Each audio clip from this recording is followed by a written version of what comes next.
Yes, ma'am. Let us start. Okay. Hello and welcome everyone. Ma'am मेरी audio video clear है? एक बार thumbs up कर दीजिए। Am I audible to everyone? Yes, yes. ma'am. Thank you so much. Thank you.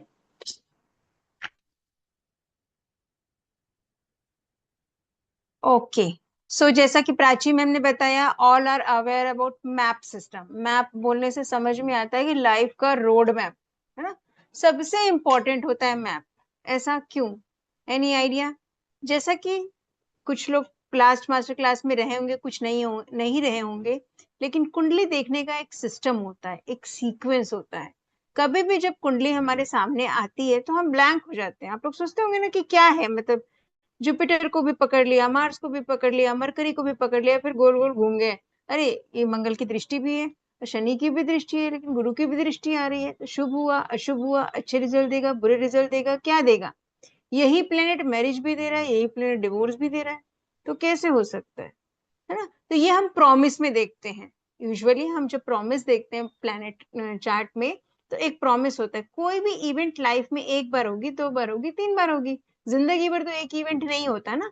अगर आपकी कुंडली में जॉब लगने का प्रॉमिस है, तो जॉब तो लगेगी लगेगी, लेकिन एक ही दिन लगेगी ना। बचपन से 10 साल 12 साल की उम्र से थोड़ा ही लग जाएगी। जब जॉब का टाइम आएगा तो वैसी दशाएं आएंगी फेवरेबल, तब आपकी जॉब लगेगी। जॉब में ग्रोथ भी है, जॉब में डाउनफॉल भी है। अब जॉब में, करियर में, बिजनेस में डाउनफॉल का प्रॉमिस दिख रहा है आपको, ठीक है? 10th हाउस का लॉर्ड 8th हाउस में बैठा है, वो दिख रहा है आपको। लेकिन फॉल कब होगा? जब आप ग्रो करोगे तब तो फॉल होगा ना, तो ग्रोथ कब होगी? तो ये बहुत सी चीजें हम ना जब कुंडली देखने लगते हैं तो कंफ्यूज हो जाते हैं कि कहाँ से शुरू करें, क्या कैसे करें, कब मैरिज होगी, कब डिवोर्स होगा, कब फॉल होगा, कब ग्रोथ होगा, कब पैसा आएगा, कब पैसा खत्म हो जाएगा, कब खर्चे होंगे। तो ये सारे प्रोमिसेस आपके चार्ट में रहते हैं, बस इसे हमें स्टेप बाय स्टेप देखना है। We have to first see the promise, second we have to see the dasha. Promise वो चीज है जो हम पास्ट लाइफ के कर्मों के बेसिस पर लेकर आए हैं। ओके। पास्ट लाइफ में हमने अच्छे कर्म किए, अच्छी शादी निभाई है, किसी को स्त्री को, अपनी पत्नी को पिछले जन्म में तंग नहीं किया है, तो इस जन्म में भी हमें अच्छी मैरिड लाइफ मिलेगी। अदरवाइज उल्टा होगा इसका। तो डिपेंड्स ऑन, पिछले बार हमने पैसों की कदर नहीं की पिछले जन्म में, तो इस जन्म में भगवान हमें पैसे नहीं देंगे। तुमने तो पास्ट लाइफ में इसकी कदर ही नहीं की, मैंने तो तुमको कितना धन दिया था। तो जो आपका प्रॉमिस है चार्ट में, वो तब बन जाता है जब आप जन्म लेते हैं, जब आपने कोई कर्म इस लाइफ में नहीं किया है। पिछले लाइफ का संचित कर्म, पिछले लाइफ का प्रारब्ध आपके लाइफ में लेकर आता है। अब वो चीजें लाइफ में कब फलित होंगी? बचपन से किसी को दुख नहीं होता, तो बचपन में 12 साल की उम्र तक तो एक बच्चा माँ बाप के कर्मों के बेसिस पे जीता है। लेकिन जब 30-40 साल में लाइफ में स्ट्रगल का पीरियड आता है, उस टाइम पे आप देखेंगे कि आपने 30 साल तक जो कर्म किए हैं, वो चीजें आपकी फलित होती हैं डिपेंडिंग ऑन दशा। इसीलिए हमारा एक पर्टिकुलर नक्षत्र में जन्म होता है, और उस नक्षत्र से डिसाइड होता है कि कब कौन सी दशाएं जीवन में आएंगी, है ना? जब आपको महादशा, अंतरदशा और प्रत्यंतर दशा समझ में आ गई है, इट मीन्स आपको ये भी पता हो कि दशा सीक्वेंस कैसा होता है। चंद्रमा जब किसी नक्षत्र में होता है हमारे जन्म के समय, उस नक्षत्र के स्वामी की दशा से हमारी जीवन की दशा शुरू होती है। जैसे चंद्रमा आपके अश्विनी नक्षत्र में, तो आपकी जन्म दशा केतु की होगी। चंद्रमा आपके रेवती नक्षत्र में, तो जन्म दशा आपकी बुध की होगी। फिर वो दशा सीक्वेंस पर्टिकुलर चलता है, और ये ऐसे डिजाइंड होता है डिपेंडिंग ऑन आवर कर्मा, कि हमारा जन्म पर्टिकुलर उसी समय पे होता है जब हमारी दशा वहां से स्टार्ट होती है। और वो दशाएं जब आपके लाइफ में ऐसे आती, तो एक टाइम पीरियड स्ट्रगल का टाइम पीरियड आता है, एक अचीवमेंट का टाइम पीरियड आता है। वहां पे वो फेवरेबल या नॉन फेवरेबल दशाएं आती हैं। तो वो ऑटोमेटिकली भगवान का सिस्टम है, नियम है कि इस तरह से होगा। इसीलिए हमारा जो जन्म समय है बहुत इंपॉर्टेंट है, पर्टिकुलर एक टाइम, कि वही हमारी लाइफ में रिजल्ट देता है। फिर इन टाइम पीरियड में जब तक वो दशा आती, हमें कुछ ऐसे कर्म कर जाते हैं जिसकी वजह से वो दशा खराब या अच्छी हो जाती है। तो ये फिर हमारे कर्मों का फल होता है। तो प्रॉमिस कभी कैसा मिलेगा, ये डिपेंड करता है दशा पे, हम कैसे कर्म करते हैं। आपकी कुंडली में बहुत बड़ा राजयोग है, लेकिन आपने 30 साल, और वो राजयोग फलित होने वाला है 35 साल की उम्र में, आपकी दशा सिस्टम के हिसाब से कैलकुलेशन। लेकिन अगर इन 35 ईयर्स में आपने कुछ बुरे कर्म किए, किसी को तंग किया, किसी चीज का गलत फायदा उठाया, तो वो राजयोग छोटा हो जाता है, फलित नहीं होता।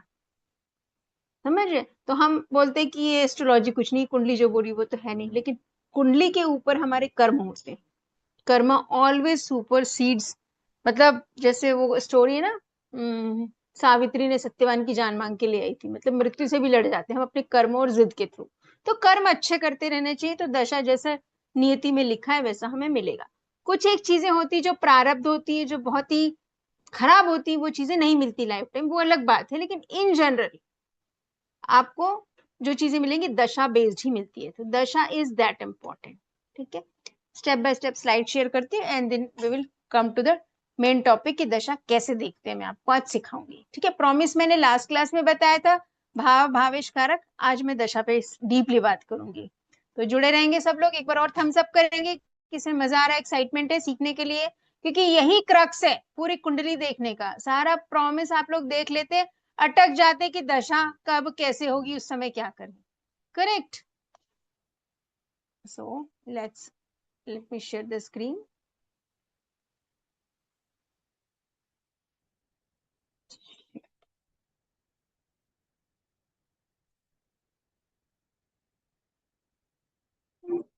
Wait. ओके, तो दशा कैसे देखेंगे? सबसे पहले सबको अपने अपने चंद्रमा का नक्षत्र पता होगा।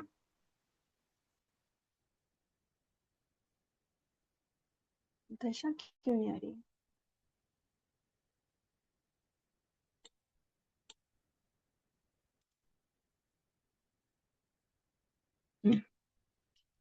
ठीक,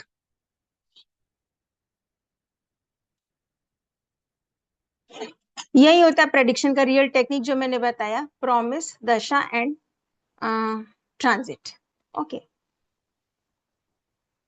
स्क्रीन दिख रही है सबको? एक minute, I think right, correct.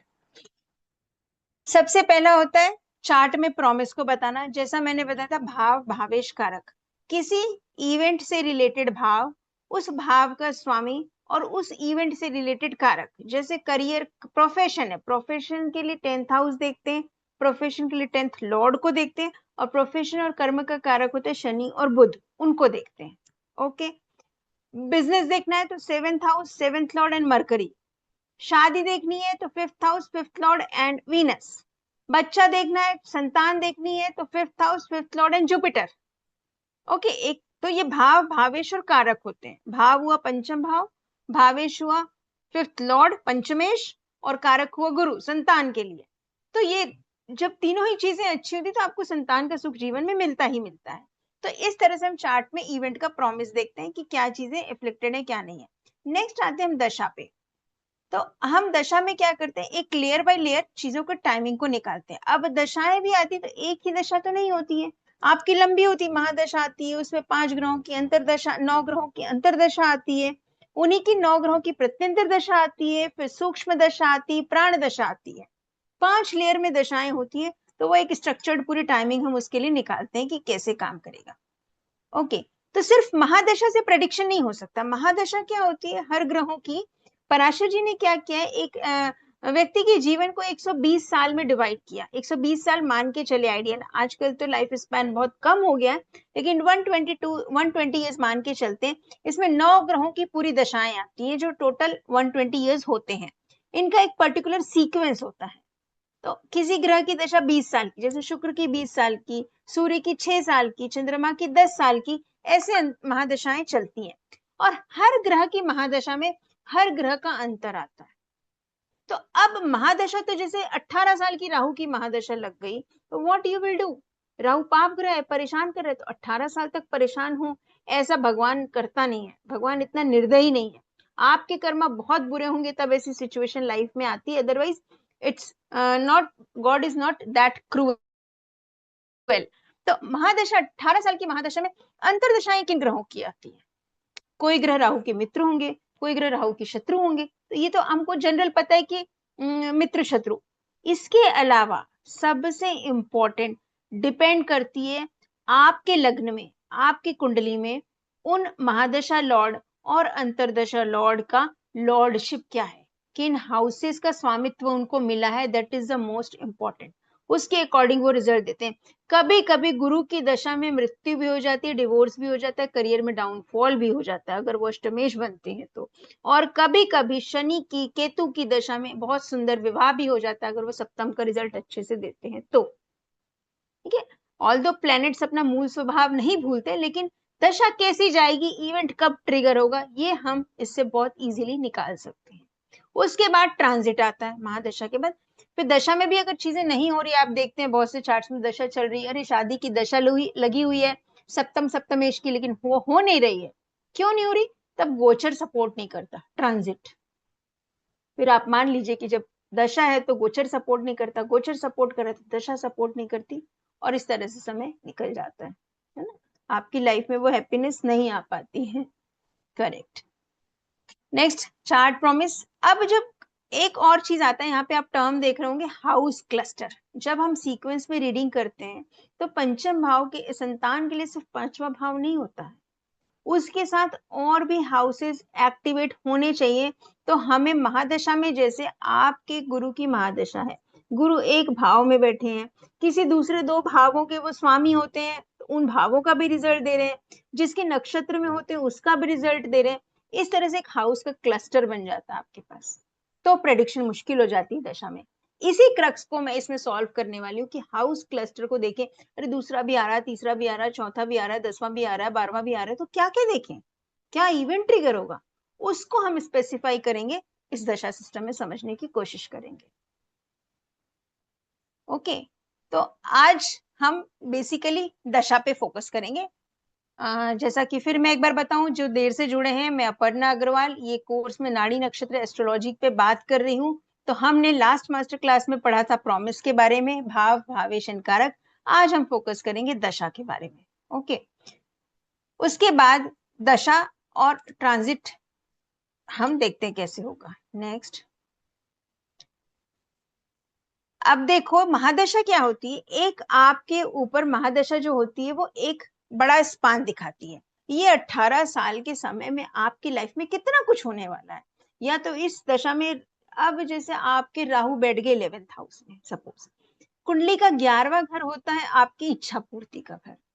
अब राहु कैसा प्लेनेट है, उसे तो जो चाहिए मतलब चाहिए, वो जिद्दी है, वो तो साहस करने वाला प्लेनेट है, वो किसी के एथिक्स को नहीं मानता, किसी रूल को नहीं मानता, साम दाम दंड भेद, उसे जो चाहिए तो उसकी अपनी इच्छा पूर्ति के लिए वो अपनाएगा साम दाम दंड भेद, और वो एथिक्स को फॉलो नहीं करता। ओके, और राहु वहां पे, तो राहु शॉर्टकट है, उसे हर चीज शॉर्टकट से जल्दी और ज्यादा चाहिए, तो 11th हाउस का राहु कैसे इच्छा पूर्ति करेगा, ऐसे इच्छा पूर्ति करेगा। तो ये आपके जो 18 साल की राहु की दशा आएगी तो 11वें घर का राहु होगा, तो हम देखेंगे कि इस दशा में आपकी हर इच्छाएं पूरी होंगी, क्योंकि राहु है वो तो एन केन प्रकार आपकी इच्छाओं को पूरा करेगा ही करेगा। लेकिन क्या 11 साल तक, 18 साल तक व्यक्ति बहुत खुश खुश और मजे में रहेगा? सोचिए, ऐसा कभी हो सकता है? जीवन है भाई, अप एंड डाउन तो कितने होते हैं ना, तो वो कुछ बुरे रिजल्ट्स भी देगा। तो अच्छे कब देगा, बुरे कब देगा? क्योंकि 11वां घर जहां फुलफिलमेंट का है, इच्छा पूर्ति का है, वही 11वां घर पनिशमेंट का भी है, क्योंकि वो 6th से 6th होता है, वहां पे सजा भी मिलती है, जेल भी होती है, दंड भी मिलता है। तो आप देखेंगे कि जब राहु की महादशा 18 साल की, तो इच्छाएं तो पूरी होंगी आपकी, लेकिन अप एंड डाउन उसके नेगेटिव रिजल्ट्स भी मिलेंगे, विच डिपेंड ऑन अंतरदशा एंड प्रत्यंतरदशा, किन ग्रहों की आ रही, किन हाउसेस की आ रही, किन हाउसेस के लॉर्ड्स की आ रही। Am I clear? थोड़ा क्रिस्प हो रहा है? जैसे आप लोग कंफ्यूज होते रहते हैं, एक बार फिर फेसेस दिखा के थम्स अप करें अगर मजा आ रहा हो तो। अभी एक एग्जांपल से भी मैं इस चीज को समझाऊंगी कैसे देखते हैं। ओके, किसने पूछा व्हाट्स चंद्रमा नक्षत्र? सर चंद्रमा का नक्षत्र मतलब, तरुण जी ने पूछा ना, तो चंद्रमा नक्षत्र आपके जन्म के समय चंद्रमा जिस नक्षत्र में थे, आपके जन्म के समय आप देखेंगे, आपकी कुंडली का पंचांग अगर निकाल कर देखेंगे तो उसमें दिखाएगा नक्षत्र कौन सा है। तो चंद्रमा जिस नक्षत्र में था, उस नक्षत्र के स्वामी की दशा से दशा शुरू होती है। ठीक है, लास्ट सेशन मिस हो गया तो आप देख सकते हैं, मैम लिंक मिल जाएगा आपको यूट्यूब में और ग्रुप में भी मिल जाएगा।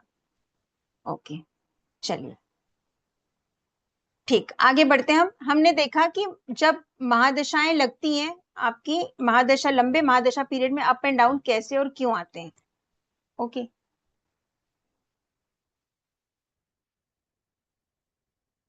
महादशा अच्छी जाएगी कि बुरी जाएगी, ये कैसे देखते हैं। एक तो मैंने एग्जांपल दिया हाउस प्लेसमेंट से।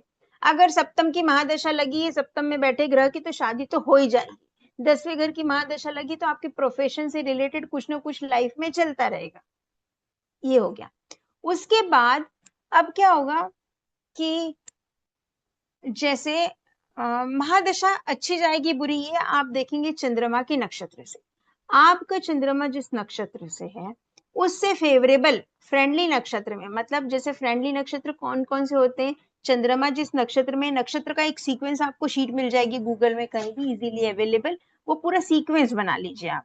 999 ऐसे 27 नक्षत्र होते हैं, साइकिल बना लीजिए। तो पहले साइकिल, दूसरे तीसरे साइकिल में कहीं भी चंद्रमा किसी नक्षत्र में होगा, तो चंद्रमा जिसके नक्षत्र में है वहां से थर्ड नक्षत्र, फिफ्थ नक्षत्र और सेवेंथ नक्षत्र जाएगा। सपोज चंद्रमा आपके अश्विनी नक्षत्र में है, ओके, तो अश्विनी पहला नक्षत्र गिनेंगे आप। अश्विनी, भरणी, Kritika, Kritika will be third नक्षत्र, ओके। फिर आता है Mrigashira, Ardra, Ardra will be fifth नक्षत्र, नहीं Rohini, Mrigashira, Mrigashira will be fifth नक्षत्र। और आर्द्रा, पुनर्वसु, पुष्य, आश्लेषा, तो पुनर्वसु। तो कौन कौन से हो गए, अश्विनी में तीसरा नंबर आया कृतिका, पांचवा नंबर आया मृगशिरा और सातवां नंबर आया आपका पुनर्वसु। तो ये जो 3 नक्षत्र हैं, तो आपका कृतिका हुआ सूर्य का नक्षत्र, पुनर्वसु हुआ गुरु का नक्षत्र और मृगशिरा हुआ मंगल का नक्षत्र। तो ये 3 ग्रहों की जब अंतरदशाएं आएंगी, महादशा लगेगी, जैसे आपका जन्म नक्षत्र अश्विनी का है, तो आपके लिए सूर्य, मंगल और गुरु की जो दशाएं लगेंगी कुंडली में, जबकि तीसरे, पांचवें और सातवें नक्षत्रों की, तो वो महादशा ओवरऑल खराब जाती है। ओवरऑल जैसे कुंडली में हम देखते हैं ना 6, 8, 12 घरों की दशा खराब जाती है, इसे नक्षत्र के हिसाब से। तो ये महादशा का एक आपको टाइम पीरियड मिल गया कि ये दशा, महादशा ओवरऑल इतनी अच्छी नहीं जाने वाली। अब पूरी तरह से बुरा तो होगा नहीं, जैसे मैंने बोला भगवान इतने निर्दयी तो है नहीं। अब अंतरदशा में जाएंगे। अब ये देख के हम भूल गए कि महादशा हमने ओवरऑल प्रेडिक्ट कर लिया कि ये महादशा अच्छी जाएगी या अच्छी नहीं जाएगी, डिपेंडिंग ऑन द 3, 5, 7 ऐसा। अब अगर आप अंतरदशा में जाते हो, तो अंतरदशा में क्या देखेंगे हम कि अंतरदशा जिन ग्रहों की आ रही है, उन ग्रहों का महादशा लॉर्ड से क्या संबंध है।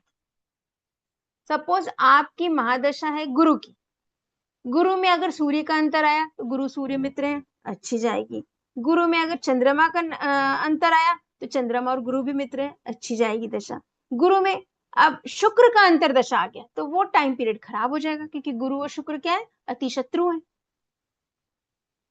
फिर अब देखेंगे कि जैसे आपके गुरु दे रहे हैं 4th हाउस की रिजल्ट, गुरु कह रहे हैं 4th हाउस का रिजल्ट में देने वाला हूं, और 11th हाउस की रिजल्ट दे रहे हैं, तो 4th हाउस क्या है, प्रॉपर्टी, तो गुरु की दशा में आपको प्रॉपर्टी बन जाएगी, घर बन जाएगा। अब लेकिन अगर इसमें शुक्र का अंतर लग गया तो क्या होगा, गुरु और शुक्र शत्रु हैं लेकिन है तो दोनों शुभ ग्रह। तो शुक्र कैसे खराब करेगा गुरु की दशा को, कि शुक्र बोलेगा मुझे बहुत बड़ी प्रॉपर्टी चाहिए, लग्जरियस होम। शुक्र का आएगा जब दिमाग में, तो आपको क्या आएगा, या तो मेरे को पत्नी के नाम पे घर लेना होगा, या तो मुझे बहुत हाई फाई लग्जरियस घर लगेगा जिसमें पैसे ज्यादा लगेंगे। अब गुरु बोलते हैं भाई इतने पैसे तो है नहीं, गुरु बोलेंगे सादा सात्विक। तो यहाँ पे एक छोटा सा कॉन्फ्लिक्ट आ जाएगा, ज्यादा पैसा लाने के लिए उसे लोन लेना पड़ेगा, अनएथिकल चीजें भी करनी पड़ सकती, कभी किसी से उधार भी लेना पड़ सकता है। लेकिन गुरु कहते हैं कि भैया सादा जीवन जियो, बहुत ज्यादा आपको ये करने की नीड नहीं है, आप आराम से रहो, प्रेम से रहो, जितना रिसोर्सेज है उतने में रहो। तो यहाँ पे गुरु और शुक्र में कॉन्फ्लिक्ट आ जाएगा और दशा खराब हो जाएगी।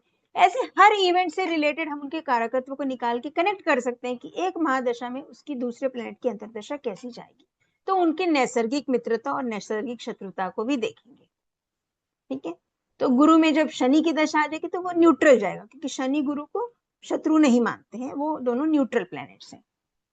इस तरह से पहले महादशा देखी हमने कि चंद्रमा से कैसा है, तो ओवरऑल महादशा का लंबा पीरियड कैसा जाएगा, और उसमें अप एंड डाउन आएंगे तो फिर वो कैसा आएगा।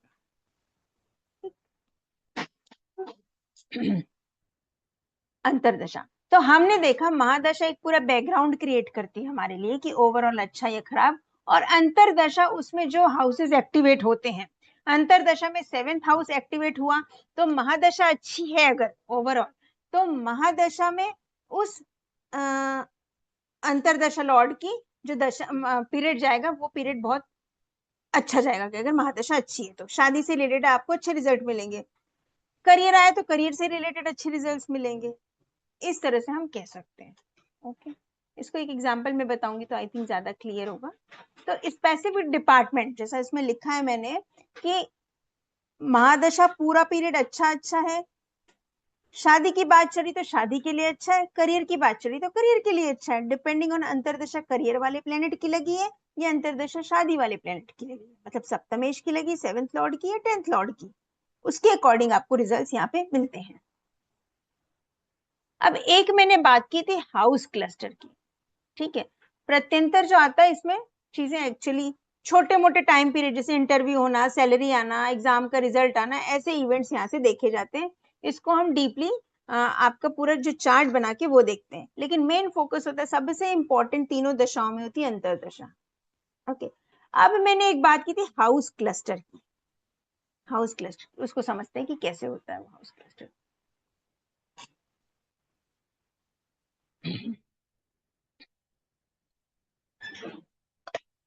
अब जैसे आपकी कुंडली में करियर देखते हैं हम, स्पेशली प्रोफेशन देखते हैं 10th हाउस से। ओके, 10th हाउस से हम देखते हैं प्रोफेशन कैसा रहेगा। 10th house is for profession. Okay, ना अब प्रोफेशन में ग्रोथ होगा, तीन चार चीजें होती प्रोफेशन में। एक तो अगर आप जॉब में तो आप बोलेंगे मेरा प्रमोशन या ट्रांसफर होगा कि नहीं होगा, अगर आप बिजनेस में तो आप बोलेंगे कि आपका बिजनेस में ग्रोथ होगी कि लॉस होगा, पैसा आएगा कि नहीं आएगा, सैलरी आएगी कि नहीं आएगी, कितनी मेहनत करनी पड़ेगी, इनसे रिलेटेड सिर्फ ये एक हाउस से हम इन चीजों को नहीं देख सकते, सिर्फ 10th हाउस से ये सारी बातें देखना मुश्किल होता है। तो ये सारी बातें देखने के लिए हम क्या करते हैं, इसके सपोर्टिंग हाउसेस लेते हैं। हम मैरिज की बात में हमेशा करती है, तो आज मैं मैरिज का टॉपिक नहीं ले रही हूँ, मैरिज इजी हो जाता है 2, 7, 11, लेकिन आज मैं बात करती हूँ करियर के बारे में। करियर का प्राइम हाउस हो जाता है आपका 10th हाउस। अब 10th हाउस में करियर में क्या क्या हो सकता है, अब आपकी दशमेश की दशा लगी है, 10th लॉर्ड की 10th हाउस में बैठा है जो ग्रह, उसकी दशा लगी है, उसकी दशा है आपकी 7 साल की, 8 साल की, 10 साल की, जो भी महादशा। अब इसमें किसका किसका अंतर आएगा, जब इसमें आपके छठे भाव की दशा लगेगी, 6th हाउस की। 6th हाउस किस चीज को बताता है, इसमें देखते हैं द्वितीय भाव लिखा है, द्वितीय बताता है कि सेविंग्स को, बैंक बैलेंस को, ठीक। 6th हाउस आपके बताता है डेली रूटीन, डिसिप्लिन, सर्विस, है ना, डिसिप्लिन को भी बताता है। क्या होती है डिसिप्लिन की spelling, discipline, service, like this. Okay, then 10th आपको प्रॉपर कर्मा, जो आप एक्शंस ले रहे हैं, कर्म कर रहे हैं वो। एंड 11th हाउस बताता है आपका इनकम, मतलब आप जितनी मेहनत करोगे उतना इनकम आता है या नहीं आता, ये बेसिकली। इसीलिए करियर को जब भी देखना है तो 10th हाउस के साथ साथ हमको 2, 6 और 11 भी देखना पड़ता है, कि आप जो मेहनत कर रहे हो उसका आउटपुट आपको 11th हाउस से मिलता है। और 11th हाउस में जो भी पैसे आते हैं इनकम, कई लोग आप देखोगे पैसे बहुत कम आते हैं लेकिन हमेशा हैंड टू माउथ रहते हैं, पैसे अर्न करेंगे लेकिन उनके पैसे बचते नहीं है, सेविंग नहीं कर पाते। तो 11th हाउस तो शुभ प्रभाव में होता है तो पैसे तो आ जाते हैं, लेकिन चूंकि 2nd हाउस में कुछ पीड़ित होता है, पाप कर्तरी में होता है, पाप ग्रह होते हैं, तो वो सेविंग नहीं होने देते। तो आप मेहनत करोगे तो 11वें भाव से पैसे तो आ जाएंगे, लेकिन 2nd हाउस से वो सेविंग नहीं होगी। अगर 2nd हाउस में पाप ग्रह है तो पैसे हाथ में बचते नहीं है, ये पाप दृष्टि है तो, ठीक है। और छठे भाव में मेहनत और डिसिप्लिन है, ये बताता है कि आप कितनी मेहनत करोगे कितने नहीं करोगे अपने प्रोफेशन के लिए। तो ये हो गया आपका हाउस क्लस्टर, जो मैं क्लस्टर की बात करी थी। तो कोई भी एक दशा में पॉसिबली है कि जैसे आपका छठे भाव के स्वामी हो गए आपके सपोज मंगल, और मंगल हो गए उस समय 11वें भाव के भी स्वामी, ठीक है। तो मंगल छठे और 11वें दोनों के स्वामी हो गए। अब वो बैठ गए आपके सेकंड हाउस में सपोज, तो वो किन किन हाउसेस का रिजल्ट देंगे? आपके सेकंड का, 6 का और 11th का, तीनों का। मतलब आप क्या बोलोगे, इस बार आपको मेहनत अच्छे से करोगे तो सेविंग भी होगी और इनकम भी आएगी। 10वें घर की दशा लगी है और जो मंगल का अंतर आ गया उसमें, तो और मंगल इन बाकी 3 हाउसेस की रिजल्ट दे रहे, दशम का तो रिजल्ट महादशा में मिल ही रहा है करियर से रिलेटेड, उसके साथ अंतरदशा में जो प्लेनेट आया है वो हमको 2, 6 और 11 के रिजल्ट दे रहा है। 6th लॉर्ड और 11th लॉर्ड होके वो सेकंड हाउस की रिजल्ट दे रहा है। फॉर एग्जाम्पल एक कुंडली बना के बताती हूँ मैं आप लोग को।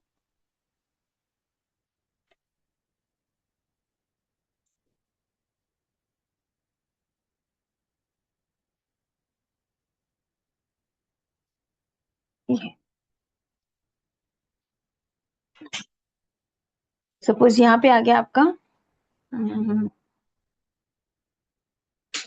8 नंबर, यहाँ पे आ गया 1 नंबर, ओके, ये पॉसिबल है। तो यहाँ पे आ जाएगा आपका 12 नंबर और आपके मार्स बैठ गया आपके यहाँ पे सपोज।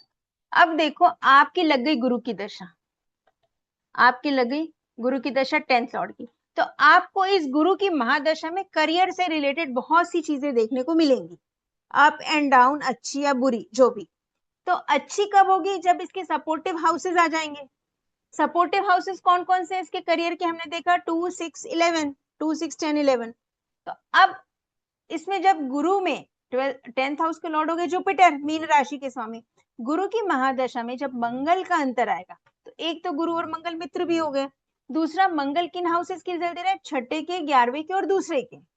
और मंगल बहुत फिजिकल एनर्जी और पैशन का प्लेनेट है, तो जब 10th हाउस का बारी आएगी 10th लॉर्ड की, जुपिटर की महादशा में जब मंगल का अंतर आएगा, तो this person will rise in career, पैसे बहुत ग्रोथ भी करेगा क्योंकि 10th लॉर्ड की दशा लगी, मित्र के साथ मित्र का अंतर लगा है, और मेहनत भी करेगा, डिसिप्लिन से भी रहेगा, 11th हाउस उसको रिजल्ट्स भी मिलेंगे और सेकंड हाउस से उसको सेविंग्स भी होगी। और सेकंड हाउस में रिसोर्सेज भी होते हैं, उसको करियर में जब ग्रोथ करना है तो उसको रिसोर्सेज भी इजीली मिल जाएंगे। ये कहता है आपका इस तरह से अंतरदशा। होप समझ में आ रहा होगा ये चीज कि एक हाउस क्लस्टर कैसे होता है। कभी भी एक प्लेनेट, एक दशा, एक महादशा लॉर्ड और एक हाउस कंप्लीट रिजल्ट नहीं देते हैं। आपको हमेशा महादशा के साथ अंतरदशा को क्लब करके देखना ही होगा, उनकी नैसर्गिक मित्रता शत्रुता देखनी होगी। तो इस तरह से हम क्या करेंगे, हर प्लेनेट का ना एक टेबल बनाएंगे कि वो एक्चुअली किन किन हाउसेस के रिजल्ट दे रहे हैं। अभी तो मैंने सिर्फ हाउस प्लेसमेंट से बताया आपको, जब हम इसके डिटेल में जाएंगे तो हम देखेंगे ये प्लेनेट किस नक्षत्र में है, उसके भी रिजल्ट वो देते हैं। अब जैसे गुरु मीन राशि में चले गए, मीन राशि में है गुरु मान लो, या जो भी राशि में होंगे, यहाँ पे कौन सी राशि है कि मंगल की, यहाँ पे 3 आ जाएगा या 4, मंगल चौथे नंबर की राशि में आ जाएंगे। तो चौथे नंबर की राशि में मंगल हो जाते हैं नीच के, तो क्या होगा, व्यक्ति को 0 से स्टार्ट करना पड़ेगा, लेकिन वो जाएगा जरूर टॉप पे। और क्या होगा, चौथे नंबर की राशि में कौन कौन से नक्षत्र आते हैं आपके? विशाखा, अनुराधा, नहीं, पुनर्वसु, पुष्य और आश्लेषा। तो वो डिपेंड करेगा कौन से नक्षत्र में है, उसका स्वामी कहाँ प्लेस्ड है, उसके अकॉर्डिंग रिजल्ट में थोड़े से अप एंड डाउन होंगे, जिसे हम और डिटेल में नक्षत्र लेवल पे पढ़ते हैं, नाड़ी नक्षत्र लेवल पे। ओके, लेकिन पैटर्न यही है, प्रॉपर सीक्वेंस यही है कि आप पहले प्रॉमिस देखेंगे, भाव भावेश कारक, देन महादशा आपके जन्म नक्षत्र से शुभ है कि नहीं ये देखेंगे, फिर महादशा लॉर्ड और प्रत्यंतर दशा लॉर्ड का क्या संबंध है, नैसर्गिक संबंध, नेचुरल एनिमी है या नेचुरल फ्रेंड है, ये देखेंगे। फिर उसमें अच्छे या बुरे, अब जैसे 4th हाउस का रिजल्ट आपको लेना है, तो 4th हाउस के अच्छे रिजल्ट क्या होंगे, प्रॉपर्टी मिलेगी। 4th हाउस के बुरे रिजल्ट क्या हो सकते हैं, आपको घर बेचना पड़ सकता है, घर छोड़ना पड़ सकता है। तो वो डिपेंड करेगा कि महादशा लॉर्ड और अंतरदशा लॉर्ड का रिलेशन कहता है कैसा है और किन घरों की दशा लगी हुई है, तो प्रॉपर्टी से रिलेटेड रिजल्ट मिल रहा है। 4th हाउस के लॉर्ड की दशा लगी, चौथे घर के स्वामी की महादशा लग गई, हम बोले प्रॉपर्टी से रिलेटेड कुछ ना कुछ इवेंट आपकी लाइफ में होने वाला है, अच्छा होगा, बुरा होगा, कब होगा, क्या होगा, वो डिपेंड करेगा आपके अंतरदशा लॉर्ड पे। अंतरदशानाथ कौन है और किन घरों के स्वामी है, तो वो कैसा रिजल्ट देंगे। अगर चौथे घर का स्वामी की महादशा लगी हुई है, साथ में अष्टम के स्वामी की अंतरदशा लग गई, तो क्या होगा, आपको प्रॉपर्टी मिलेगी, लेकिन कैसी प्रॉपर्टी मिलेगी, क्योंकि अष्टम एक्टिवेट हो रहा है तो आपको पैतृक संपत्ति मिलेगी, खरीद के नहीं मिलेगी। ओके, अब चौथे घर के स्वामी की महादशा में 12वें घर के स्वामी का अंतर लग गया, 12th हाउस का, तो क्या करना पड़ेगा आपको, प्रॉपर्टी, आपको खर्च करना पड़ेगा, पैसा इन्वेस्ट करना पड़ेगा। 12वां घर इन्वेस्टमेंट का है, तो इन्वेस्टमेंट के बाद ही आपको प्रॉपर्टी मिलेगी, उसके पहले पॉसिबल नहीं है।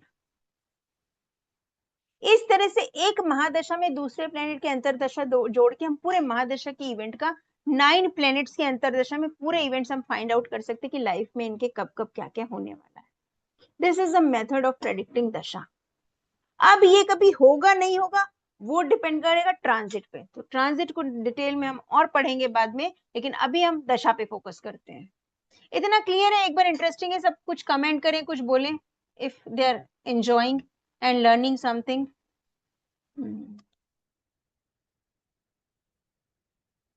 ओके,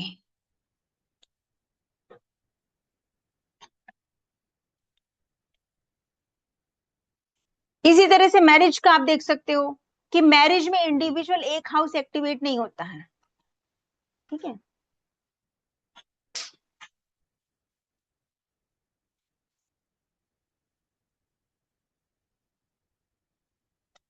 ओके, 7th हाउस, अब आप बोलोगे सप्तम भाव में बैठे ग्रह की, ये सप्तम भाव के स्वामी की दशा लगी है तो शादी तो होगी, शादी की उम्र है, व्यक्ति शादी के बारे में विचार कर रहा है, तो शादी तो होगी होगी।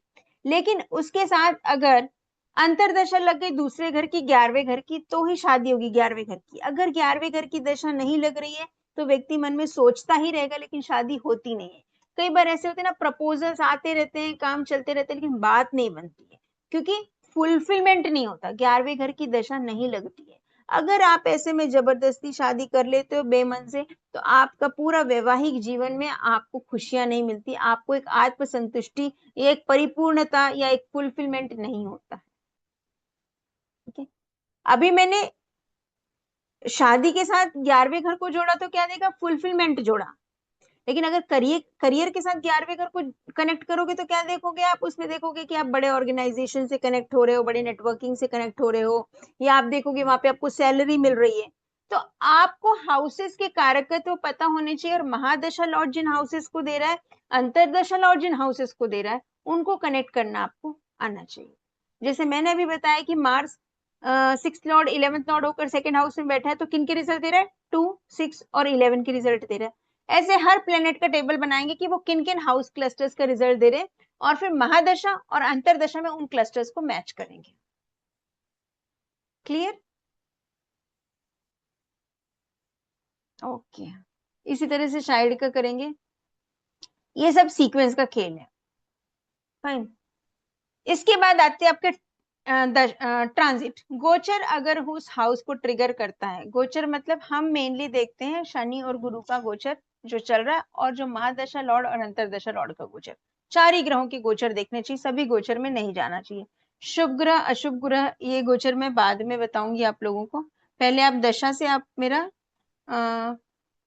मुझे एक बार फीडबैक दें कि कैसा लग रहा है आप लोगों को। आ गया मेरा स्क्रीन, हाँ। तो हम जब कुंडली पढ़ते हैं तो कॉमन मिस्टेक्स हम क्या करते हैं, हम एक हाउस को पकड़ लेते हैं, किसी एक हाउस को, ये गलत हो जाता है, क्योंकि मैंने बात की हाउस क्लस्टर की। कभी भी एक हाउस से एक ग्रह से प्रेडिक्शन नहीं करना। एक स्ट्रॉन्ग प्लेनेट गुरु उच्च के बैठे हैं कुंडली में तो बेस्ट रिजल्ट देंगे, ऐसा नहीं, गुरु नीच के बैठे हैं तो खराब रिजल्ट देंगे, ऐसा बिल्कुल नहीं है।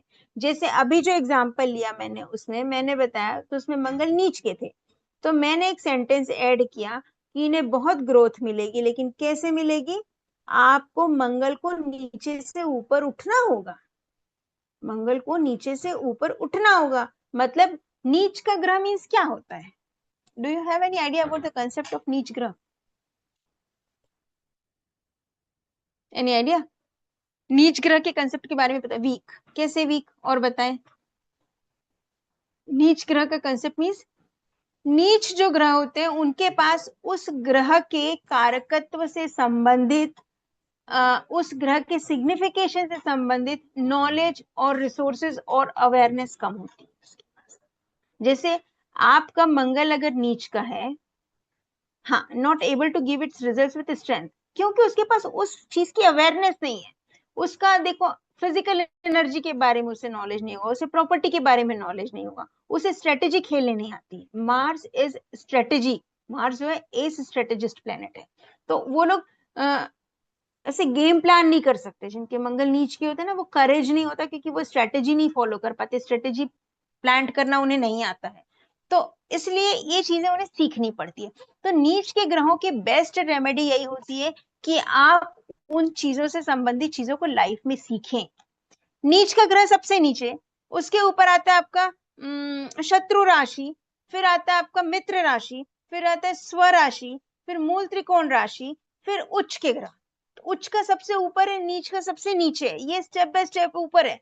तो मंगल को नीचे से ऊपर उठना है, क्योंकि अभी उसके पास जीरो रिसोर्सेज है, जीरो नॉलेज है regarding the significations of Mars. इसी तरह से बुध को ले लो, बुध अगर नीच का है तो उसको लोगों से कम्युनिकेट करना नहीं आएगा, बात करना नहीं आएगा, लैंग्वेज में प्रॉब्लम आएगी। तो उसको उस चीज को प्रैक्टिस करके, नीच के ग्रह प्रैक्टिस करके ऊपर उठते, प्रैक्टिस करते तो कहते हैं अवेयरनेस आती है, हमको नॉलेज आता है। नीच का ग्रह मतलब वो पास्ट लाइफ से कुछ भी उस प्लेनेट से संबंधित नॉलेज लेकर नहीं आया है, तो इस जन्म में सीखते सीखते, तो वो मार्स प्रॉमिस कर रहा है आपको प्रॉपर्टी देगा, जॉब में ग्रोथ देगा ही देगा, लेकिन कैसे देगा, आपको थोड़ा सा स्ट्रगल करना पड़ेगा। स्ट्रगल नहीं, आपको थोड़ा सा उसके लिए नॉलेज गेन करना पड़ेगा। आपको जीरो से स्टार्ट करने का, स्टार्ट फ्रॉम स्क्रैच करके आप हाइट तक पहुंचेंगे ही प्रॉमिस होता है। लेकिन अगर उच्च का हुआ तो आपको वो चीजें प्लेटर में सर्व होती है, रेडीमेड मिलता है, आपको इजी मिलती है वो चीज। ये डिफरेंस है नीच के उच्च के। लेकिन अगर वो प्रॉमिस दे रहा है, यही तो प्रॉमिस का क्रक्स है ना, अगर वो बैठ के प्रॉमिस दे रहा है सेकंड हाउस में कि मैं तो इसको पैसे दूंगा ही दूंगा, तो वो देगा ही। अब वो कैसे देगा डिपेंड करेगा उस प्लेनेट की स्ट्रेंथ पे। ओके, किसी ने चैट पे लिखा था मंगल नीच का है, तो आपका आंसर शायद आपको मिल गया होगा, है ना। समवन रोट कि मंगल नीच का है, राइट।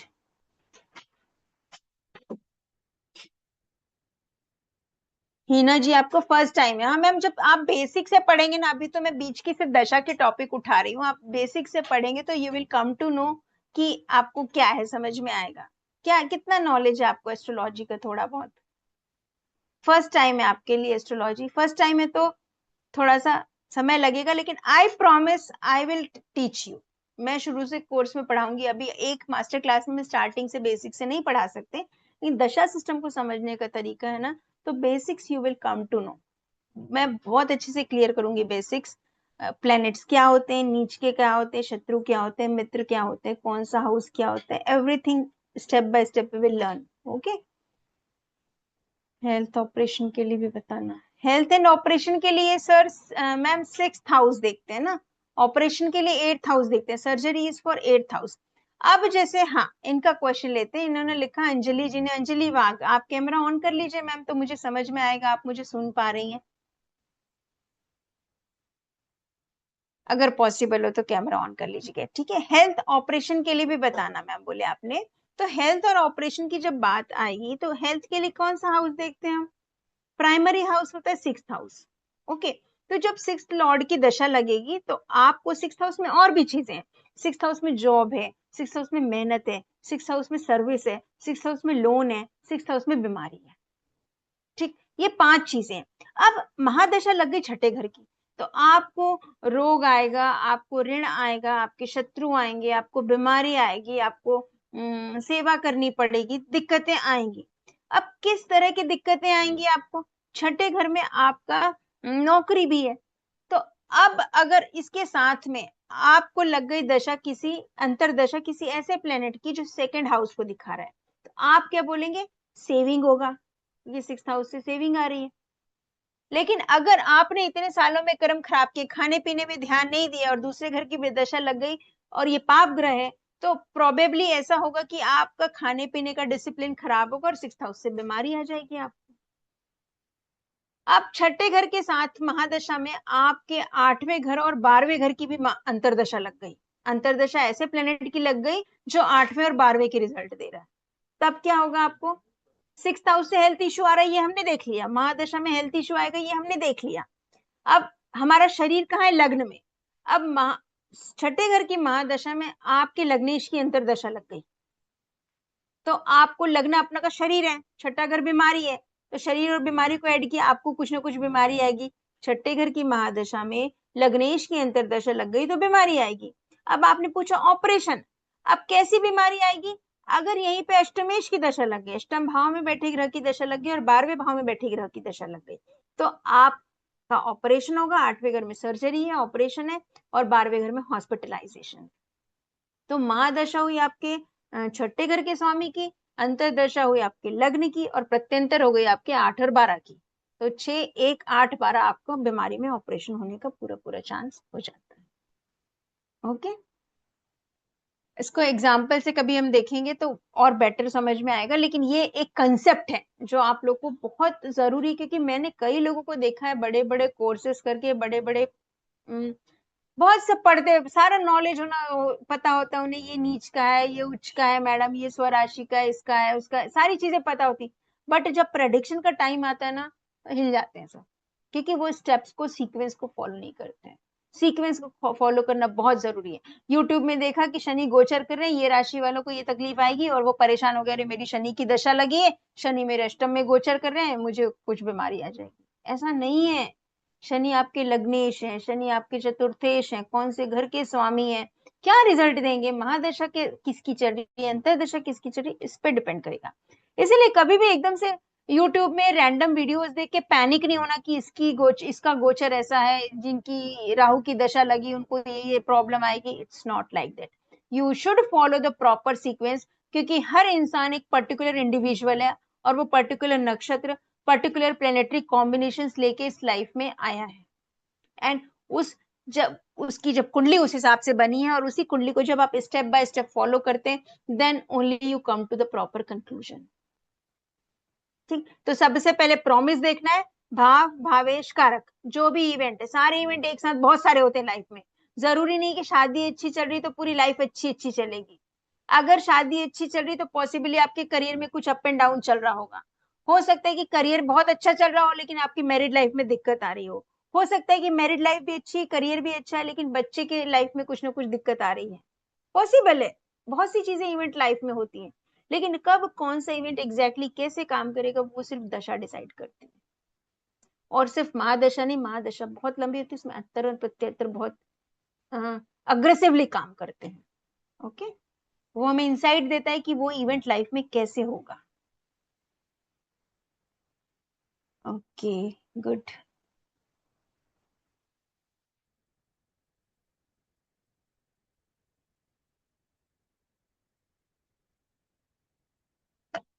सर्जरी का प्रॉमिस भी होना चाहिए सर, बिल्कुल होना चाहिए, तभी सर्जरी होगी। Who wrote? Yogesh ji. Okay, how to improve planet?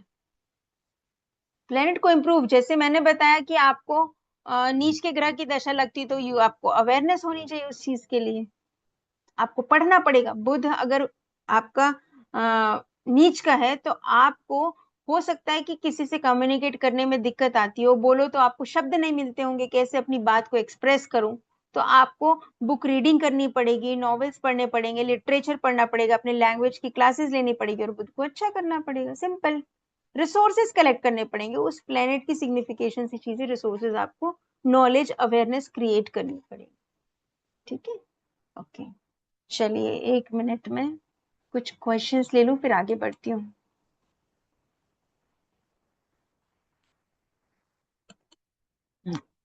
बोलिए sir. Yogesh ji, good evening ma'am. Good evening sir. मैं योगेश शर्मा बोल रहा हूँ जी, हिमाचल प्रदेश से। जी जी, नमस्कार सर। मैम नमस्ते मैम। मैम अभी हम चर्चा कर रहे थे नीच के प्लेनेट की। तो नीच का प्लेनेट जैसे हमने मान लिया कि सूर्य मेष अपने तुला राशि में नीच के हो गए, ठीक है जी। तो जब शुक्र की प्लेसमेंट अगर हॉरोस्कोप में अच्छी है, तो क्या सूर्य के जो नीच के रिजल्ट है वो कम हो जाएंगे या नीच के रिजल्ट बढ़ जाएंगे? कि अभी हमने हाउस इफेक्ट की बात की, हमने डिस्पोजिटर की बात की, तो एक बड़ा सा कॉमन सा क्वेश्चन होता है कि हम किसी भी प्लेनेट को देखते हैं कि नीच का हो गया, जैसे आपने बोला कि नक्षत्र देखना है कि जितनी डिग्री तक सूर्य नीच का होता है उतनी डिग्री तक नीच का होगा, उसके बाद तो नीच का बचेगा नहीं। पर एक पॉइंट और भी है इसमें कि जब डिस्पोजिटर अगर स्ट्रांग है, वो ट्राइन में है या वो क्वाड्रेंट है, तो क्या जी जो प्लेनेट है उसके रिजल्ट्स खराब ही मिलेंगे या उसके खराब रिजल्ट्स में मैम कमी हो जाएगी या बढ़ जाएंगे? मेरा ये क्वेरी जी है। सर, जी सर। सर देखिए, बहुत अच्छा क्वेश्चन है आपका। ये बहुत सबके दिमाग में यही क्वेश्चंस आते हैं बेसिक लेवल पे। क्या होता है ना, सूर्य नीच का हुआ मतलब सूर्य की चीजें से रिलेटेड आपको अवेयरनेस नहीं है। सूर्य नीच का हो रहा है ना, लेकिन अगर शुक्र बलवान है तो आपकी मैरिड लाइफ अच्छी होगी। लेकिन सूर्य अगर कमजोर है तो आपको सरकार से दिक्कत आएगी, आप में कॉन्फिडेंस और आत्मविश्वास की कमी होगी, कि सूर्य नीच का हो रहा है। ऑल्दो वो शुक्र के घर में हो रहा है, तो शुक्र क्या होगा, शुक्र अगर बलवान है तो मैरिड लाइफ आपकी अच्छी हो जाएगी, वो मैरिड लाइफ को सेव कर लेगा। लेकिन सूर्य नीच कर तो आपको आत्मविश्वास में कमी आएगी, आपको हेल्थ इश्यूज आ सकते हैं। सूर्य इम्यूनिटी का कारक है, आपकी बॉडी की इम्यूनिटी कम हो सकती है, आपका कॉन्फिडेंस कम हो सकता है। अगर आप जॉब में, सरकारी जॉब में, तो सरकार से दिक्कतें आ सकती हैं। सरकारी जॉब के लिए ट्राई कर रहे हैं तो उसमें कोशिश करेंगे तो उसमें अड़चने आ सकती हैं। उसमें आपको सरकार के बारे में नॉलेज गेन करना पड़ेगा कि मैं सरकारी नौकरी के लिए और ज्यादा एफर्ट लगाने पड़ेंगे पढ़ने के लिए। ऐसा, क्योंकि सूर्य नीच का हो रहा है, शुक्र को वो कुछ नहीं कर रहा है, शुक्र की राशि में जरूर नीच का हो रहा है। लेकिन शुक्र अगर बलवान है तो आपकी मैरिड लाइफ सेव हो जाएगी, लेकिन सूर्य से संबंधित नीचता के प्रभाव आपको देखने को मिलेंगे। और एक चीज और, आप अगर इतना समझ रहे हैं तो शुक्र अगर बलवान होगा, शुक्र अगर बली है तो सूर्य की नीचता भी कम हो जाएगी। हम नीच भंग राजयोग होता है ना, जब जिस राशि में कोई ग्रह नीच का होता है और नीच भंग हो जाता है, अगर उसका डिस्पोजिटर आपका अच्छा बैठा है प्लेसमेंट पे, ये भी एक पॉइंट हमको। और डिस्पोजिटर का कंसेप्ट ना सर हर प्लेनेट पे नहीं देखते, कि मेनली राहु केतु में देखते, क्योंकि उनका कोई राशि नहीं है, इसलिए आप हर प्लेनेट के डिस्पोजिटर लगाएंगे तो थोड़े से कंफ्यूजन हो जाएगी आपको।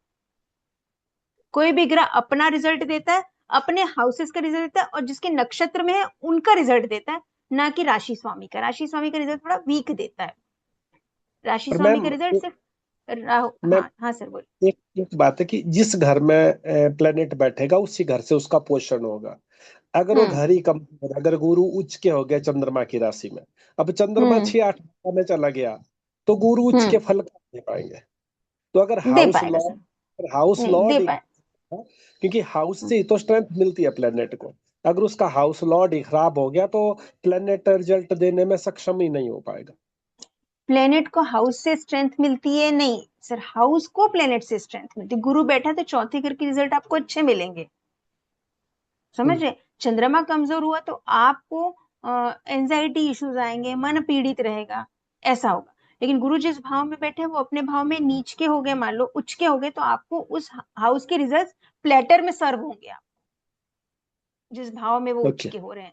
और चंद्रमा नीच कर रहे तो चंद्रमा से रिलेटेड मन पीड़ित रहेगा, मदर को हेल्थ इशू हो सकती है, आपको मेंटल एंजाइटी होगी, या डिप्रेशन जैसी चीजें आने लगेंगी, इस तरह के थॉट्स आएंगे, क्योंकि चंद्रमा पीड़ित हो रहा है, लेकिन वो गुरु को खराब नहीं कर रहा है। ठीक है, मैंने थैंक यू बोला ना मैम। हाँ, thank you sir, thank you. चलिए एक बार नेक्स्ट मेरा स्क्रीन क्या कहता है, नेक्स्ट कुछ बता दूं आपको को, फिर आगे बढ़ते हैं। यहाँ तक हमने देखा कॉमन मिस्टेक, ट्रांजिट को आइसोलेटली प्रेडिक्ट नहीं करना है ना। ट्रांजिट को अकेले प्रेडिक्ट नहीं करना है, जैसा कि मैंने अभी आप लोग को बताया था, वो दशा बेस्ड ट्रांजिट होती है, क्योंकि ये अब आता है आपके पास कि अब आपने कुछ देख लिया तो उसे डिलीवर कैसे करेंगे। ठीक है, उसे डिलीवर कैसे करेंगे, किसी को कम्युनिकेट कैसे करेंगे, क्योंकि कम्युनिकेशन इज वेरी इंपॉर्टेंट। आपको बहुत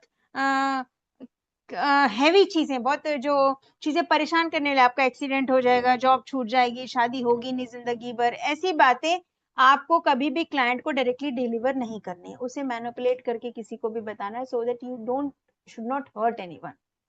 और अच्छी बातें भी बहुत ज्यादा बोल के नहीं बताना है, आपको बैलेंस करके कम्युनिकेट करना आना चाहिए। तो 5 स्टेप्स क्या क्या हो गए, हाउस, प्रॉमिस, दशा, ट्रांजिट एंड कम्युनिकेशन। ठीक है, अब ये कोर्स, अब इस कोर्स में अब जो मैं कोर्स को डिस्कस करना चाहूंगी, इतना समझ में आ गया तो एक बार कोर्स कंटेंट शेयर करती हूँ, फिर आगे की क्वेरीज लेती हूँ सबसे। ओके, सबसे पहले हम क्या पढ़ेंगे इनमें, जो पहला स्टेप होगा, पहला ब्लॉक होगा, वो होगा आपका कुंडली का हाउसेस की सिग्निफिकेशन, क्योंकि एक ही हाउसेस बहुत सी चीजें बताती है, एक चीज पर मिस्टेक नहीं हो सकते। तो कुंडली कैसे देखते, कुंडली के फाउंडेशन में 3 पैरामीटर्स होते हैं हमेशा, हाउस, राशि एंड प्लैनेट्स। तो प्लैनेट्स का नेचर कैसा होता है, उनकी मित्रता शत्रुता कैसी होगी, क्योंकि दशा के लिए वो पढ़ना बहुत जरूरी है। दूसरा आपका राशियां क्या है, तो राशि के नेचर से भी उच्च नीच कौन सी राशि में कौन से ग्रह उच्च के नीच के होते हैं ये भी समझना जरूरी है। और हाउसेस के सिग्निफिकेशन, ये चीजें पूरी आ जाएंगी। दृष्टियां ग्रहों की कौन कौन सी होती, ट्रांजिट के लिए दृष्टि को भी समझना बहुत जरूरी है। तो ये हम स्टार्टिंग के 4-5 क्लासेस में इसे हम देखेंगे कि कुंडली में फाउंडेशन क्या होता है, ग्रह जो 3 parameters.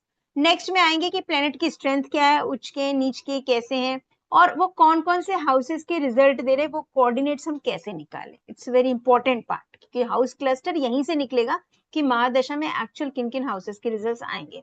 Then we will move on to map. Map में महादशा, अंतर एंड प्रत्यंतर दशा। ओके ये पूरा ना जो स्ट्रक्चर जो मैं आपको बता रही हूँ, ये एक दिन की क्लास नहीं है, इट इज 21 डे का स्ट्रक्चर्ड पूरा क्लास है, जिसमें बेसिक से हम सब कुछ पढ़ेंगे। पूरा 21 डेज का लेक्चर, 21 लेक्चर्स का कोर्स होगा, उसमें आप बिल्कुल स्टेप बाय स्टेप हर चीज को पढ़ेंगे। तो पहला ब्लॉक होगा आपका फाउंडेशन, नेक्स्ट हम देखेंगे प्लेनेट की स्ट्रेंथ एंड डिग्निटी कैसे निकालते हैं, नेक्स्ट हम देखेंगे महादशा, अंतर प्रत्यंतर कैसे निकालते हैं। फिर हम इसमें अब इन इवेंट्स में एग्जैक्टली कैसे पॉइंट आउट करेंगे, तो सारे इवेंट्स लाइफ के कौन कौन से इवेंट्स मेन होते हैं, marriage, career, child birth, property, foreign travel, foreign settlement, health awareness, health issue, health में सब कुछ आ जाएगा, छोटी मोटी हेल्थ इशू, बड़ी health issue, hospitalization, surgery, chronic diseases, everything. Longevity भी पढ़ेंगे। इसके बाद हम देखेंगे ट्रांजिट कैसे अप्लाई करते हैं।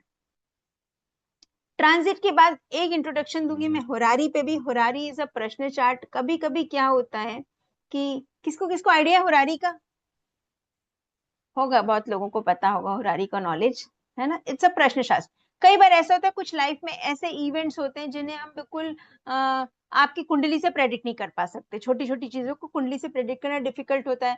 कभी हम दोराहे पे होते हैं, 2 ऑप्शंस होता है, हमारे माइंड डुअल स्टेट पे होता है, तो ऐसे चीजों का जवाब भी हम होरारी कुंडली से, नाड़ी नक्षत्र टेक्निक से दे सकते हैं। बिल्कुल ये पूरी जो चीजें प्रेडिक्शन में बताऊंगी, ये पूरी नाड़ी नक्षत्र टेक्निक होगी। हम प्लैनेट्स के कोऑर्डिनेट्स निकालेंगे, एक टेबल बनाएंगे जिसे नाड़ी नक्षत्र टेबल बोलते हैं, और उससे हम प्रेडिक्शन कैसे करते हैं, कितनी स्ट्रेंथ निकालते हैं प्लैनेट्स की, वो इस कोर्स में हम पूरा इंटीग्रेटेडली सीखेंगे।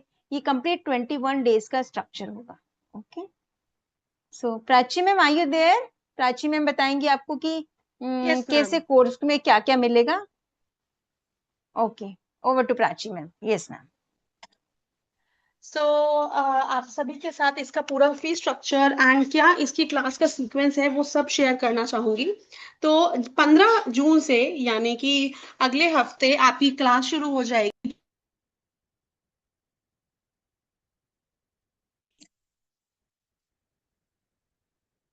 मैम आपकी वॉइस नहीं आ रही है Prachi ma'am. Ma'am, now voice is clear? हाँ yes yes ma'am. Okay so जो हमारा पूरा कोर्स है सर्टिफाइड कोर्स और नाड़ी नक्षत्र प्रिडिक्टिव एस्ट्रोलॉजी, ये आपका 21 क्लासेस का होने वाला है, जो कि 15 जून यानी कि शाम को 7 बजे शुरू होगा। हफ्ते में 3 दिन क्लास रहेंगी, मंडे, वेडनेसडे और फ्राइडे। सोमवार, बुधवार और शुक्रवार को क्लास आपकी होगी। अगले मंडे से क्लास शुरू हो जाएगी। इस कोर्स के लिए आपको सिर्फ और सिर्फ 5500 यानी कि 5500 रुपीज पे करने हैं, जिसका हमने एक इजी क्रिएशन के लिए इंस्टॉलमेंट प्लान आपके लिए बना रखा है। क्योंकि इस कोर्स में सीट्स हमारी लिमिटेड है, we will be taking only 35 seats. सिर्फ और सिर्फ 35 ही सीट्स इस कोर्स में रहेंगी। तो आप लोग अपनी सीट जरूर बुक कीजिएगा। सिर्फ 500 रुपीज पे करके आप अभी अपनी सीट बुक कर सकते हैं। Then before your class starts आप 2500 की first instalment and then next month 2500 की आपकी जो नेक्स्ट इंस्टॉलमेंट है वो पे करके अपना पेमेंट प्लान ऑप्ट कर सकते हैं। आपको जो है पेमेंट के लिए मल्टीपल ऑप्शंस यहाँ पे अवेलेबल है। पेटीएम, गूगल पे, फोन पे का नंबर भी मेंशन है। क्यूआर कोड्स को भी स्कैन कर सकते हैं, या फिर अगर क्रेडिट कार्ड से आप लोग पेमेंट करना चाहते हैं तो क्रेडिट कार्ड से पेमेंट करने का, कोर्स में रजिस्ट्रेशन करने के लिए लिंक मैं आप सभी के साथ यहाँ पे चैट कॉलम में शेयर कर रही हूँ। इस लिंक पे क्लिक करके आप लोग क्रेडिट कार्ड के मीडियम से भी पेमेंट कर सकते हैं। ये हो गई आपके कोर्स का पेमेंट प्लान, कोर्स की डिटेल्स। लेकिन कोर्स कैसे कंडक्ट होगा, क्या आपको फीचर्स इसमें मिलने वाले हैं और क्या आपको फैसिलिटीज मिलने वाली है, वो भी एक बार क्विकली डिस्कस करते हैं। So class will be first of all on zoom live. जैसे आज आप लोगों ने क्लास अटेंड करी है उसी तरह से जूम पे लाइव आपकी क्लास होगी। क्लास के बाद उसकी रिकॉर्डिंग आपको हमारे एप्लीकेशन के मीडियम से प्रोवाइड की जाएगी। जो भी यहाँ पे न्यू पार्टिसिपेंट्स हैं, हमारा एप्लीकेशन हर डिवाइस पे कंपैटिबल है। न्यू लॉन्च्ड एडवांस्ड एप्लीकेशन है जो कि अभी मार्च में ही लॉन्च हुआ है। ओल्ड एप्लीकेशन में कुछ दिक्कत आ रही थी सभी को, so we have upgraded it for you. जो कि आप चाहे अपने मैकबुक पे यूज कर रहे हैं, चाहे एंड्रॉइड बेस्ड लैपटॉप है, आप चाहे एंड्रॉइड मोबाइल यूज करते हैं, आईफोन यूज करते हैं या टैबलेट यूज कर रहे हैं, on every screen this device this application is compatible. तो आपको सिर्फ एप्लीकेशन डाउनलोड करना है और आप अपनी रिकॉर्डिंग से रिवीजन कर सकते हैं। साथ ही में आपको स्टडी मटेरियल प्रोवाइड किया जाता है जो कि डे वाइज शेयर किया जाएगा। ठीक है, मंडे क्लास हुई, नेक्स्ट डे आपको डे 1 का स्टडी मटेरियल और रिकॉर्डिंग दोनों मिल जाएंगी। स्टडी मटेरियल आपके ग्रुप में और आपके एप्लीकेशन दोनों जगह शेयर की जाती है ताकि आप उसका प्रिंट आउट ले सके। प्रिंट आउट लेके अपने पास हार्ड कॉपी अपने स्टडी मटेरियल की रख सकते हैं। Then after the course completion, जब आपकी सारी क्लासेस कंप्लीट हो जाती हैं, उसके बाद आपके सर्टिफिकेट्स इशू किए जाते हैं। एंड प्लीज नोट, ये सर्टिफिकेट्स प्रोफेशनली वैलिड है। इनमें आपकी फोटोग्राफ्स इंक्लूड होती हैं and these are duly signed by your mentor Aparna Agarwal ma'am. आपके मेंटर द्वारा ये सिग्नेचर्स आपके डिजिटली साइंड होते हैं। आप इनको प्रिंट आउट लेके हार्ड कॉपी भी अपने पास अपने ऑफिस में अपने वॉल ऑफ फेम में प्रोफेशनली यूज कर सकते हैं। कोर्स कंप्लीट होने के बाद व्हाट्सएप ग्रुप हमारा ओपन रहता है। ऐसा नहीं है 21 क्लासेस हो गई तो टाटा बाय बाय, नहीं, ऐसा बिल्कुल भी नहीं होगा। ग्रुप ओपन होगा क्योंकि असली प्रैक्टिस आपकी तब शुरू होगी जब आप प्रैक्टिकली आप अपने लाइफ में अपने कंसल्टेशंस में इसको यूज करना स्टार्ट करेंगे। सो देन ऑल्सो आप अपने क्वेश्चंस अपने क्वेरीज ग्रुप में पोस्ट कर सकते हैं। Yes Gautam sir, this is full course of नाड़ी नक्षत्र प्रिडिक्टिव एस्ट्रोलॉजी। इसमें बेसिक एडवांस कोई लेवल नहीं है, पूरा फुल फ्लेज कोर्स है। इसके बाद आपको नाड़ी नक्षत्र की क्लासेस दोबारा लेने की जरूरत नहीं है। बाकी किसी को कोई भी डाउट है आप लोग हैंड रेज कर सकते हैं, हम अब डाउट्स लेंगे।